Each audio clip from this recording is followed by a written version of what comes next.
Welcome back to the Riverside show on your only channel dedicated to Glasgow, STV Glasgow. Now, in this part of the world, we've made some impressive films in our times, from the iconic Gregory's Girl, Local Hero to Restless Natives. And we've also had lots of global stars filming in Glasgow, from Brad Pitt to Scarlett Johansson. But where's the next generation of Glaswegian filmmakers? Well, we're joined now by Ryan Hendrick and Clare Sheppard, who are hoping a film they're producing will be the contemporary Local Hero. Guys, tell me a wee bit about your project. Well, it's called Journey Bound, and it's a rom-com road movie set in the Highlands of Scotland.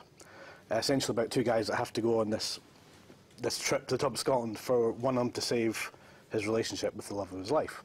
Funnily enough, played by Clare. And it's all about the sort of misadventures and the weird and wonderful characters that they meet on the way. OK, sounds good. So, the wheels are in motion then for Journey Bound. How did you get started with it? How did you get off the ground? It kind of came off the ground because a few years back I was just kind of looking at what was going on in the industry, and films like Gregory's Girl, Whiskey Galore and Restless Natives, you know, they don't really get made anymore. Well, at this particular point there was none at all, so I was like, well, a lot of people love cinema in Glasgow, and they love these escapist, you know, commercial films, so why can't we develop more of these and try and get these off the ground? And it's great to see that in the last couple of years that people have been trying to get these films back into cinemas in Scotland. Definitely. And Claire, what was it that sort of drew you to the film? Why did you want to get involved? Well, initially I had actually auditioned for a different film that Ryan was making, which has been sort of put on pause just now while we work on Journey Bound. And when Journey Bound really started to take off, he asked me to come along, read for one of the parts in that. And I went to the read-through, and I hope you don't mind me saying this, Ryan, but I didn't love it.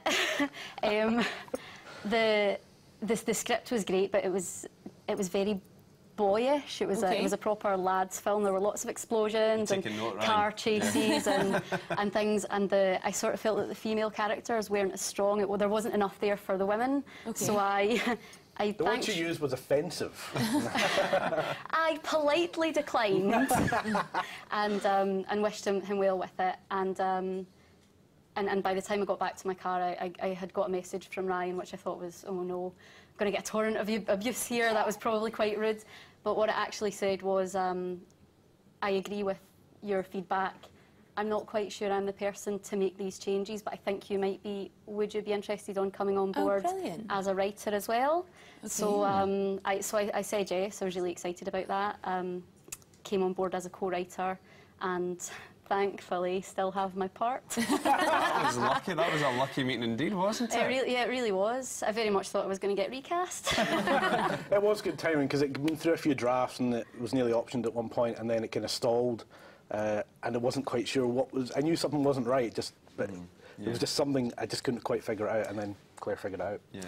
And Ryan, you mentioned there about Whiskey Galore and other movies that have been made in this area, but what's happened to the Scottish film industry? Behave.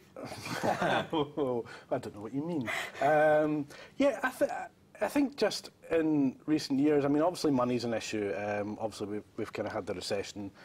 People aren't investing as much, but I think we kind of fell into a bit of a rut with a lot of arty films getting made, which are great. But what tends to happen is if someone makes a sort of kitchen sink drama that's sort of rather depressing, and it's very, very good and very well made, and it's a hit, suddenly everyone goes, oh, we can do them, but we can kind of do them on a low budget. So they kind of, what we tend to have is a load of films that follow in that kind of recession. But I think, again, coming back to investment, I mean, commercial films are expensive. We can't compete with Hollywood. There's no point even trying. We can't go out and do the next Michael Bay action blockbuster. We can't do massive, expensive sci-fi. But we can do very good horror, and we can do very good comedy. And, you know, Scotland, and Glasgow in particular, is very well known for producing, you know, great comedy on television and on stage as well. Yeah. So, like, for example, you know, like the Still Game and Chewing the Fat. So that's where perhaps the Scottish film industry future lies, would you say? Yeah. I think so, yeah. I mean, I think what kind of needs to happen is some of these films have to kind of make their way through and get to a theatrical release. And in order to do that, you kind of have to go through the painstaking side of the business side of it and trying to raise that amount of money. Because you get a lot of very low budget films get made, but sadly these films don't make it to a cinema audience. Yeah, it's a difficult project, but one that I'm sure you'll both do incredibly well, and we look forward to seeing the end result. Guys, Ryan, Claire, thank you very much for joining us. Thank you very much. Thank you for joining us.